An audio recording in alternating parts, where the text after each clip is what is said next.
Hello, welcome to Exact BPSC. We are here to going to cover the part of that the geography section today. हम कुछ MCQs मतलब direct one liner ऐसे questions देखेंगे जो कि BPSC PT 67 या BPSC के लिए बहुत ही रेलिवेंट होगा। उम्मीद करता हूँ कि आपका आज का सेशन आपको अच्छा लगेगा। चलिए शुरू करते हैं। मेरा नाम ऋषिकेश है और हम ज्योग्राफी की शुरू करते हैं। देखिए, बिहार की अगर ज्योग्राफी की बात करें तो मैंने पहले ही बता रखा है, थोड़ा सा एक इंट्रोडक्शन देता हूँ और the geography of Bihar. If that is Bihar, if that is Bihar, ठीक है। It's bifurcate into two parts, ठीक है। ये गंगा रिवर है, ये गंगा रिवर है जो कि इसको बाइफरकेट करती है दो दो मतलब कि पार्ट्स में, ठीक है। यहाँ पे अगर देखा जाए तो नेपाल है, ठीक है। यहाँ पे देखा जाए तो झारखंड है। यहाँ पे अगर देखा जाए तो क्या है, सॉरी, यहाँ पे नेपाल है, यहाँ पे झारखंड है। अगर इसकी बात करें तो ये आपका यूपी है और ये WP वेस्ट बंगाल है, ठीक है।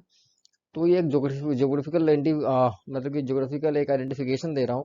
नेपाल की तरफ की बात करें तो यहाँ पे थोड़ा सा हिमालयन रेंजेज आता है, क्योंकि हिमालय नेपाल में है, नेपाल से सटा हुआ बॉर्डर है, तो हिमालय की थोड़ी सी टच यहाँ पे मिलती है, ठीक है। अब अगर बात करें झारखंड की तरफ की जाए तो कुछ पहाड़ी इलाका आपको इधर भी मिलेगा, ठीक है। ये जो एरिया है, इधर वाले जो एरिया आप देख रहे हो, ये मतलब कि समझ लो कि इधर अच्छा मौसम रहता है, रेन रहती है, ठीक ठाक है। और इवन की फ्लडेड रीजन भी है, ठीक है। जो कोसी वाली क्षेत्र है, कोसी जो नदी है, जिस जो हर साल अपने माउथ को चेंज करते रहती है कोर्स को, तो वो यहीं पे एग्जिस्ट करती है। और अगर इसकी बात करें, इस एरिया की अगर बात करें हम लोग, गया, औरंगाबाद, अरवल, जहानाबाद, तो ये गर्म प्रदेश है। यहाँ पे गर्मी, गर्म प्रदेश से ज्यादा गर्मी रहती है, ठीक है। तो ये एक छोटा सा फिजिकल डिवीजन है बिहार का, जो कि आपको मैं बता रहा हूँ। अब आगे बढ़ते हैं कि देखते हैं कि इससे रिलेटेड जो MCQs होते हैं उसकी तरफ बढ़ते हैं। मेरा नाम ऋषिकेश है। चलिए let's begin with the first question. Sorry, थोड़ा सा नेटवर्क इशू था, इसलिए मैं बार बार रिप्ले कर रहा हूँ। चलिए देखते हैं। The sky appears blue because, sky जो है ब्लू क्यों दिखता है? Because sky appears blue because short wavelength scattered more than the wavelength of the atmosphere, ठीक है। मतलब कि स्कैटरिंग ऑफ लाइट भी एक रीजन है कि जिसके कारण से स्काई का ब्लू दिखना एक स्वाभाविक प्रतीत होता है।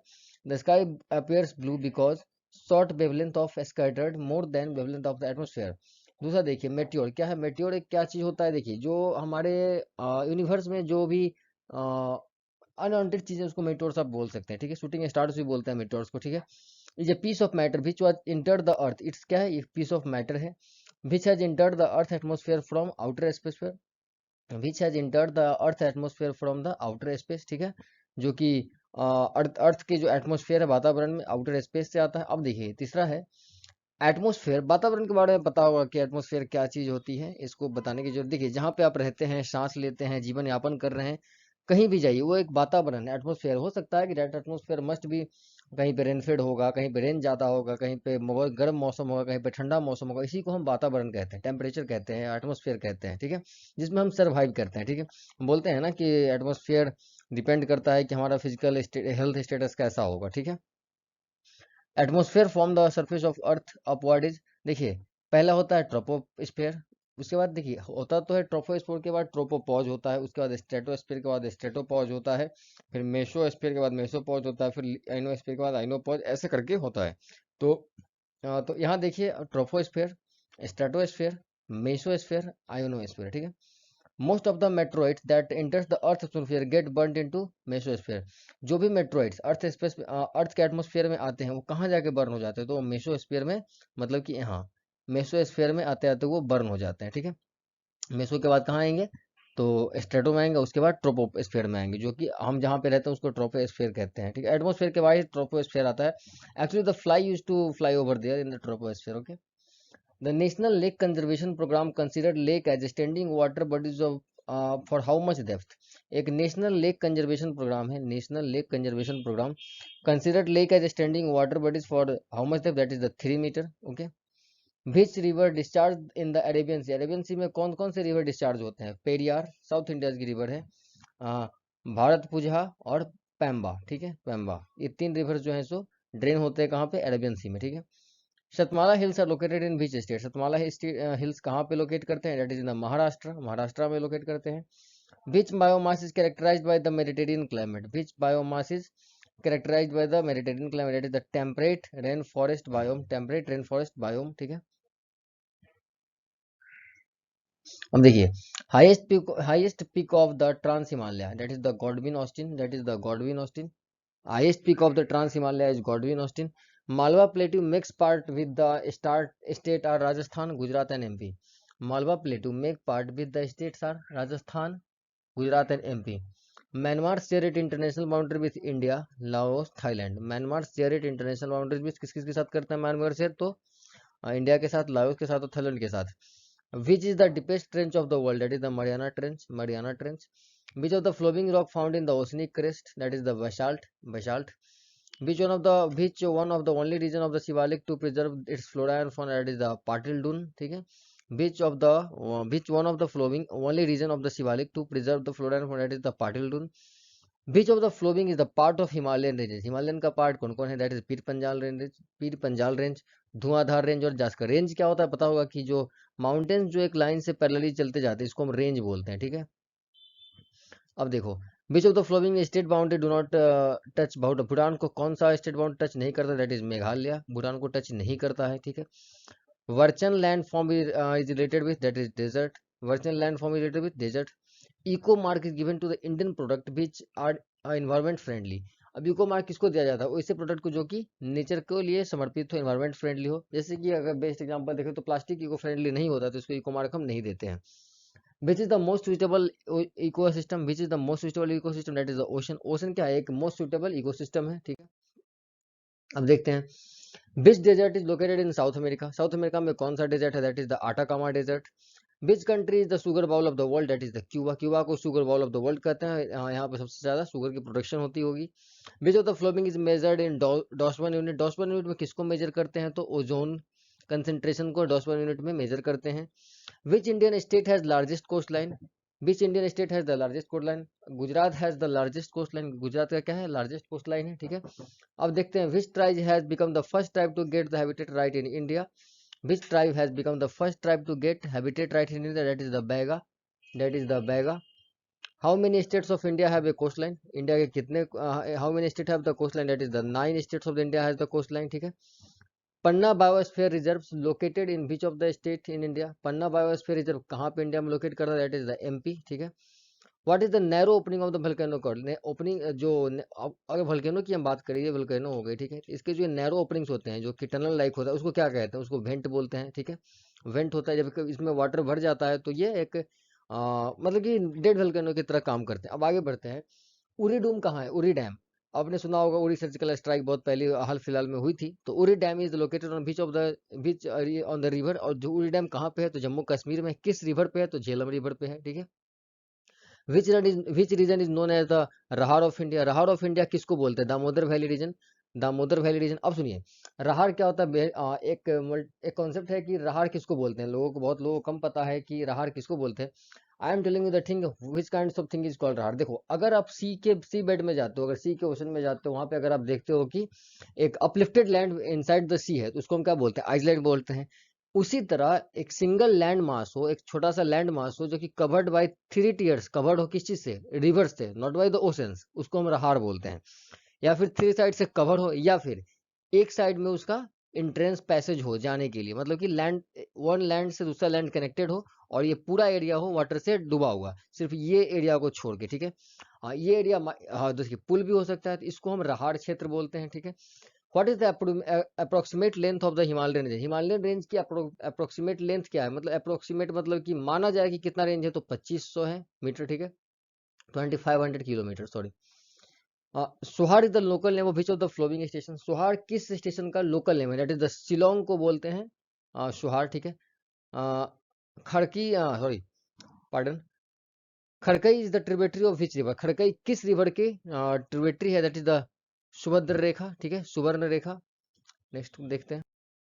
It is going to the last slide of that the today's session, and the thing is that the Govind Ballabh Bhai Pant Sagar Reserve located in which area river?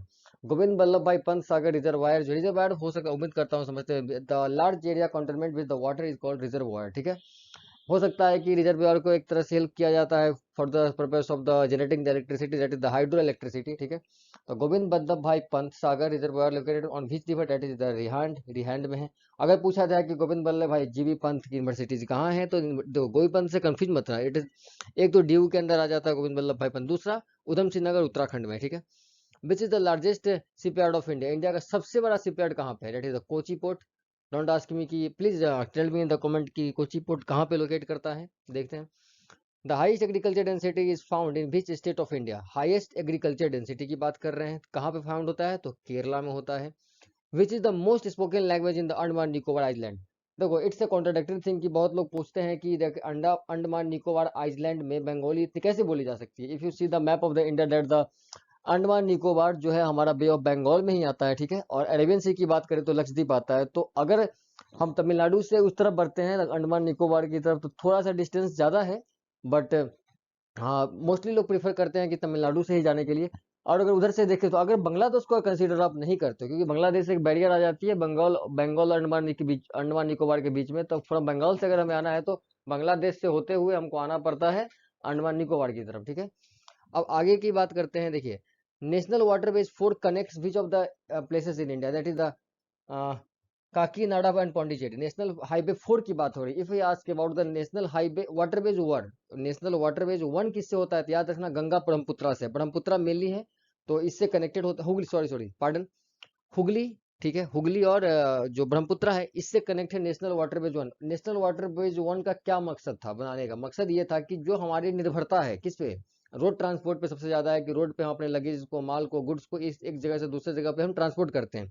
उसमें होता क्या था, traffic problem, lots of consumption of the diesel, air pollution होता था। उसके बाद उतने मात्रा में हम जितना एक शिप पे ला सकते हैं, आई थिंक कि एक शिप पे तकरीबन 15 से 20 ट्रक का माल लाया जा सकता है। और क्रूज शिप अगर है, बहुत बड़ी बड़ी अगर माल वाहक शिप होती है, तो उसमें 100 ट्रक का माल भी आप लाद के लेके आ सकते हो, ठीक है। और ये इजीली एक्सपोर्टेबल है। तो इंडिया में वाटरवेज फैसिलिटी इसीलिए बनाई गई थी। और आज हमारे पास 4 है, नेशनल वाटरवेज 4 की बात कर रहे हैं, that is the Kakinada to Puducherry, Kakinada से पुडुचेरी तक है, ठीक है। Don't confuse that the what is the Puducherry. Pondicherry has the renowned as known as the Puducherry, Pondicherry को पुडुचेरी बोलते हैं। अब बात करते हैं what is the sex ratio of birth, SRB, sex ratio of birth in India in the year 2020 and 21, it is 937। जब भी compare करेंगे तो एबव 1000 से कंपेयर करेंगे, ठीक है। अब देखो सेक्स रेशियो की बात करते हैं तो एक सेक्स रेशियो होता है, अगर जनरल टर्म में लिखा जाए तो 1000 मेल पे कितनी फीमेल्स हैं, या उसे कंसिडर करते हैं। दूसरी बात, हम बात कर रहे हैं सेक्स रेशियो ऑफ बर्थ, ठीक है। जन्म जन्म की जो सिचुएशन होती है कि 1000 बच्चा अगर पैदा लेता है तो उसमें कि how many there is the female child कितने होते हैं, तो देखो 937 ही है, ठीक है। अब बात करते हैं major Dhyanchand sports university being established in which place, major Dhyanchand sports university कहाँ खोला गया है, that is in the Meerut. अगर मैं बिहार की बात करूँ स्पोर्ट्स यूनिवर्सिटी की, तो कहाँ है, याद रखिएगा राजगीर में है, ठीक है। As per IEA what India would suppress China as the thief world's third largest ethanol consumer by 2026। याद रहे कि इथेनॉल की अगर बात करेंगे तो बिहार एक इथेनॉल की क्षेत्र में बहुत आगे की तरफ बढ़ा है। और हम देखा जाए तो इंडिया में एक स्थान रख रहे हैं। आई कैन सपोज, मुझे तो नंबर याद नहीं है, but must tell me in the comment that कि इथेनॉल में बिहार का क्या पोजीशन। आई होप सो कि 1 है, क्योंकि इथेनॉल ब्लेंडिंग हमारे बिहार में बहुत तेजी से बढ़ रही है। और 2026 तक की बात है कि we are going to suppress China in the ethanol blending, okay. India recently granted the $900 million loan to beach of the country to tackle the forex crisis. Sorry माफ कीजिएगा, ये फॉरेक्स क्राइसिस की बात कर रहे हैं, it's comes under the economic section, but आ गया, बट कोई दिक्कत नहीं है, देख लेते हैं। श्रीलंका को दिया है, ठीक है। फॉरेक्स करेंसी क्या होती है, देखो अगर कोई देश क्राइसिस से जूझ रहा है, हम उसको जो पैसे देते हैं, हेल्प करते हैं इस चीज से निकलने के लिए, तो उसको एक तरह से फॉरेक्स क्राइसिस अगर किसी देश में आ चुकी है तो उसको टैकल करने के लिए जो लोन देते हैं उसको फॉरेक्स लोन कह लो। जिस कंट्री उसे जूझ रहा है उसको फॉरेक्स क्राइसिस कहते हैं। And this is the last question of this today session. It is also not from that the geography, but it must be relevant for you. When was the PM Ujjwala Yojana launch in India, PM Ujjwala Yojana कब launch हुआ था, 2016 में। Please comment box में बताइएगा PM Ujjwala Yojana क्या है। And these are the question for the today session. उम्मीद करता हूँ कि आपके लिए बहुत रेलिवेंट रहा होगा। द PT 67th और the BPSC is going to come very soon. उम्मीद करता हूँ कि आप लोग अच्छा करेंगे। चलिए bye bye, take care, I am going to signing off my session. Good bye.